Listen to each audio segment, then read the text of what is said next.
Hello everyone, especially to our professor, Dr. Jonas Olandria. Today, we will be learning about the PERT and the modern trends in educational management. Let's start. First is the Project Evaluation and Review Technique, or PERT. It is a tool used to identify the time required to finish a particular task or activity. In project management, the Project Evaluation Review Technique, or PERT, is used to identify the time it takes to finish a particular task. It is a system that helps in the proper scheduling and coordination of all tasks throughout a project. It also helps in keeping track of the progress, or lack thereof, of the overall project. In 1950s, the Project Evaluation Review Technique was developed by the U.S. Navy to manage the Polaris submarine missile program of their Special Project Office. In creating a PERT chart, a flow chart is used to depict the Project Evaluation Review Technique. Nodes represent the events, indicating the start or end of the activities or tasks. The directorial lines indicate the tasks that need to be completed, and the arrows show the sequence of the activities.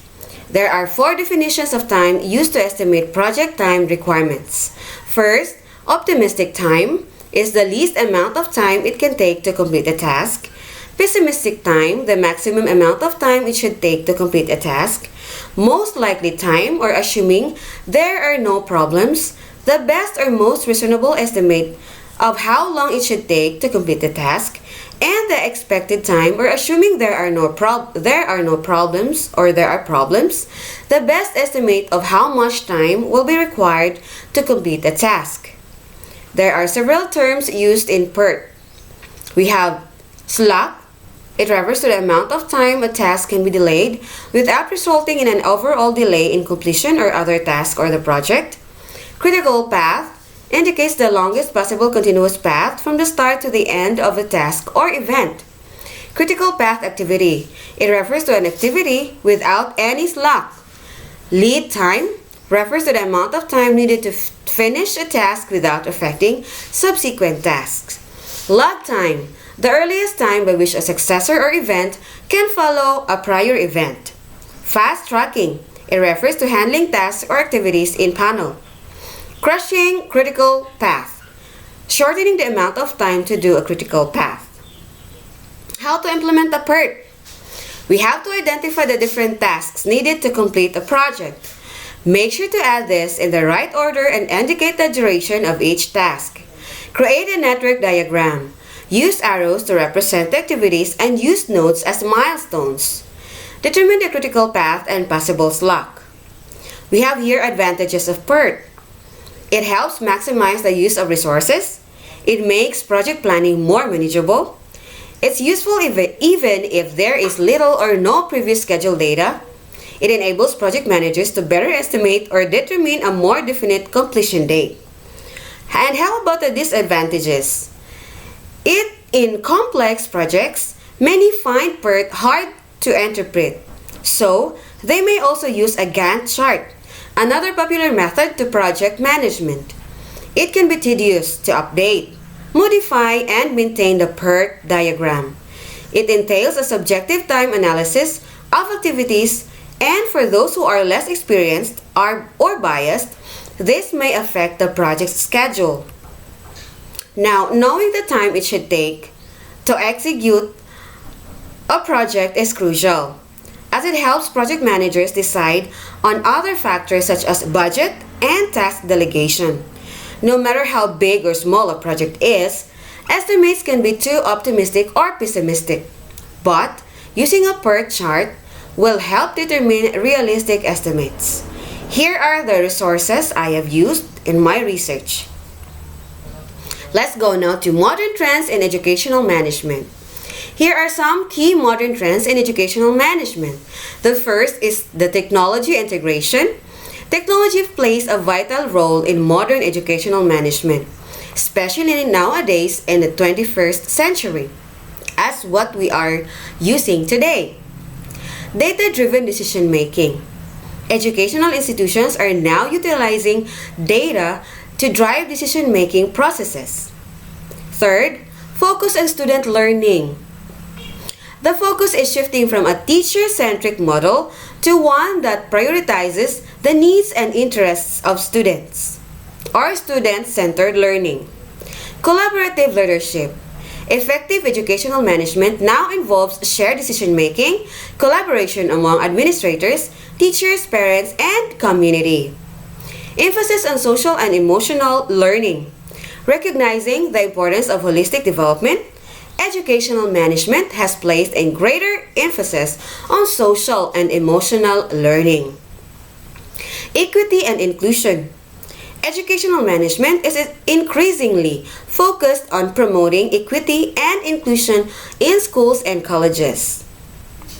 Professional development and teacher empowerment. Recognizing the critical role of teachers, educational management is investing in professional development programs and empowering teachers to improve their instructional practices. Here are the 8 Millennium Development Goals. We have, first is eradicating extreme poverty and hunger. We must do this with economic growth and job creation, social protection, agricultural development and food security, access to education and health care, gender equality and women's empowerment, sustainability in development and environmental protection, international cooperation and partnerships. The second, we have achieving universal primary education. It ensures that all children, regardless of their background, have access to and complete a full cycle of quality primary education. Promoting gender equality and empowering women. Empowering women means enabling them to exercise their rights, access to education, healthcare, economic opportunities, and participate fully in decision-making processes. Reducing child mortality rates. We could reduce this by improving maternal health, ensuring access to healthcare services, enhancing nutrition, immunization programs, improving water sanitation and hygiene. Improving maternal health. We must do this in enhancing maternal health, which involves addressing various factors including quality healthcare, skilled birth attendance, education, and social support. Combating HIV/AIDS, malaria, and other diseases. The global organizations like WHO, UNAIDS, the Global Funds to Fight AIDS, tuberculosis, and malaria, and numerous national local initiatives are dedicated to combating disease.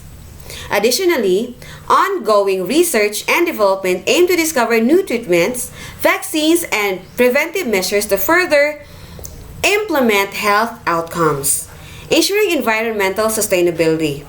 It involves making choices and making actions that preserve, protect natural resources, ecosystems, and biodiversities.